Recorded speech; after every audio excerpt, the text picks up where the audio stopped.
நாம் புறநானூற்றில் 194வது பாடல். அந்த பாடலை நாம் இப்போ பார்க்க போகிறோம். திணை, ஒவ்வொருக்கும் திணை துறை உண்டு. திணை பொதுவியல், துறை பெருங்காஞ்சி. இது யார் பாடினார்? புலவர் பக்குடகை நன்கணியார் பாடியது. சரி, இவருக்கு ஏன் இந்த பேர் வந்தது? ரொம்ப வறுமையில் பாடுபவரா, உடுக்கைனா உடுத்து கொள்ளக்கூடிய துணி, வேட்டி.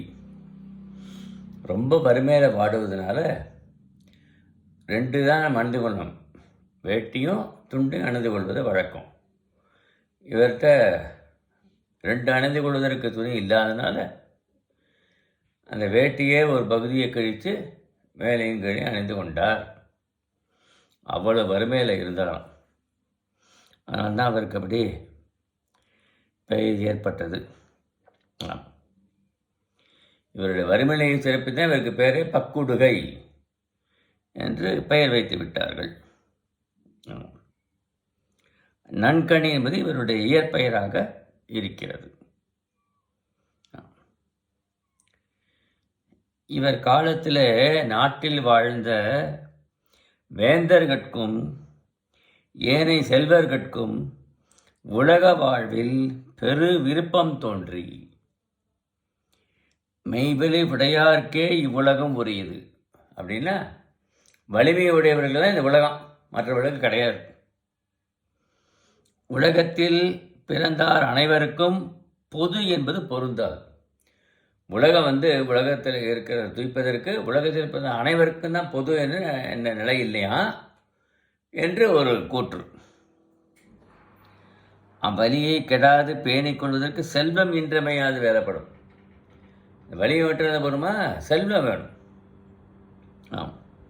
செல்வம் தேடுவதும் வலியுடையாருக்கேற்ப வருவது, ஒன்றுக்கொன்று பிணைந்திருக்கிறது என்று. அவற்றிற்கேற்ப நாளும் போரும் பொருள் ஈட்டமே நைந்துழுக பண்ணிட்டு இதுபடியே வாழ்க்கை நடந்து வருகிறது. இதன் விளைவாக நாட்டில் இன்ப வாழ்வு கிடநிலை ஆயிற்று. இதனை பக்குடுகை நன்கணியார் பார்த்தார். நம்ம காலத்தில் இதெல்லாம் நடந்து வருதே என்று. இவ்வுலகம் இனிதன்று, இந்த உலகம் இனிமை கிடையாது. ஒரு மனையில் மணப்பறை முழங்குகிறது. ஒருத்தி பூமணியார் பொற்புற்று விளங்குகிறாள். இல்லையா? அழகா சீமை முடித்து பூக்கள்லாம் நல்லா இருக்கா. ஒருத்தி கணவனை பிரிந்து கண்கலங்கி நிற்கிறாள். அவர் ரொம்ப வாட்டமடைகிறார். இவ்வாறு அமையுமாறு இவ்வுலகினை படைத்தவன் பண்பறிந்து ஒழுகும். பண்பு அறிந்து, பாடறிந்து, பண்பறிந்து ஒழுகுதல் இல்லாதவனை ஆவான்.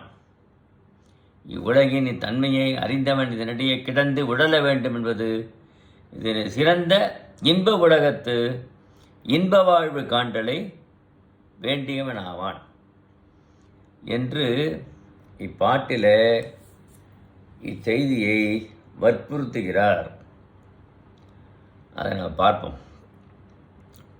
ஓரி நெய்தல் கரங்க ஓரில் ஈர்ந்தன் முழவின் பாணி ததும்ப, புடர்ந்தோர் பூவணி அணிய பிரிந்தோர் பைதலுண்கண் பணிவார் புரைப்ப, படைத்தோன் மன்றவ பண்பிலாளன் இன்னாதம்ம இவ்வுலகம்.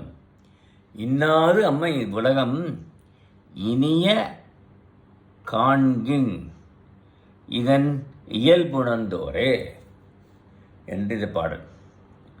இந்த வரி தான் முக்கியமான அடியாக கருதப்படுகிறது. இன்னாதம்ம இவ்வுலகம் இனிய காண்கின் இதன் இயல்பு உணர்ந்தோரே. இதனுடைய உலகத்தோட இயல்பு உணர்ந்தவர் தான் இனிமையாக காண்பார்கள் என்பது இந்த பாடலுடைய பொருளாக இருக்கிறது. இது என்னன்னு கேட்டால், இவ்வாறு இருக்கிறப்பா, இந்த உலகத்தை படைத்தவன் யார்? நான்முக கடவுள் பிரம்மதேவன். அவன் பண்பு இல்லாதவன் என்று சொல்லுகிறார்.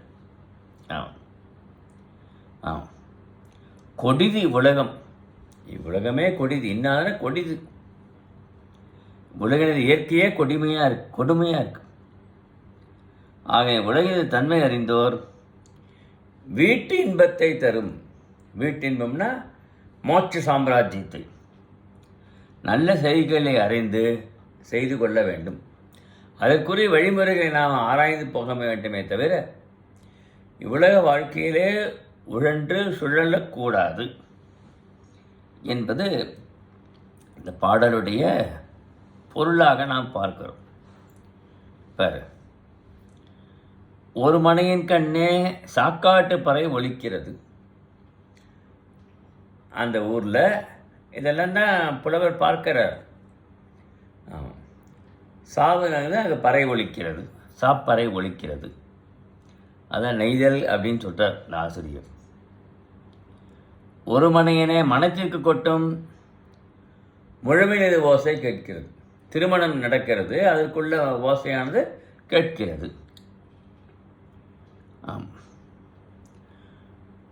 புணர்ந்தோர் பூவணியன். காதலரோடு கூடிய மகளிர் பூவணியை அணிந்து இருக்கிறார்கள்.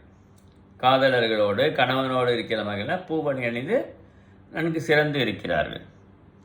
காதலனை பிரிந்தவர்கள் எப்படி இருக்கிறார்கள்? வருத்தமடைந்து இருக்கிறார்கள்.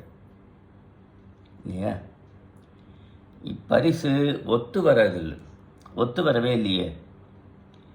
அந்த பண்பில்லாதவன் நான்முகன் தான். அவன் தானே இப்படிலாம் படைச்சிருக்கான். இந்த இனிமையில்லாத இன்னாதே நிரம்பிய கொடுமையான செயல்களே நிரம்பிய இவ்வுலகத்தை இனியே காண முடியுமா? இனிமையாக காண வேண்டும் என்று இந்த ஆசிரியர் கருதுகிறார். அதனால்தான் இவ்வாறெல்லாம் எடுத்து இயம்புகிறார். அவருக்கு இதெல்லாம் பார்த்தோன்னே மனசு ஒரு மாதிரியே ரொம்ப பயமடைந்து விட்டார். சரி, இப்படி இருக்கே என்று.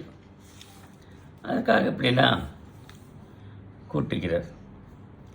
அதனால்தான் நான்முகனை கூட பண்பு இல்லாதவன் என்று கூறுகிறார். பிறப்புக்கும் எல்லா உயிர்க்கும் அப்படின்னு வள்ளுவர் சொல்லியிருக்கார். என்ன பொருள் அது? எல்லா உயிர்களும் பிறக்கிறது இந்த உலகத்தில். ஒவ்வொன்றும் ஒவ்வொரு விதமான வாழ்க்கையை வாழ்கிறது. ஏன்? அதனுடைய நல்வினை தீவனை இதை தொடர்ந்து வந்து கொண்டிருக்கிறது. நல்வினை தீவனையும் அந்த உயிரை ஒவ்வொரு பிரிவிதோறும் தொடர்ந்து வருகிறது. அதன் வழி அதன் வாழ்க்கை அமைகிறது. அதான் இவ்வாறு நல்ல கருத்துக்களை இந்த புறநானூற்று பாடலில் எடுத்துரைப்பதை பார்க்கிறோம். இது மாதிரி புறநானூறு பாடல்கள் நல்ல நல்ல கருத்து, நீதி கருத்துக்கள், இதெல்லாம் நாம் உணர வேண்டும் என்று வாழ்க்கை வாழ்வதற்கே என்று நினைக்கணும் என்று ஆசிரியர் கூறுவதை பார்க்கிறோம். எல்லாரும் இன்புற்று வாழ நினைப்பதுவே அன்றி வேறொன்றறியேன் பராபரமே என்றார் இல்லையா? அதை நினைவில் கொண்டு இந்த பாடலுடைய கருத்தை மனதில் இருத்துக்கொள்வோம். வணக்கம்.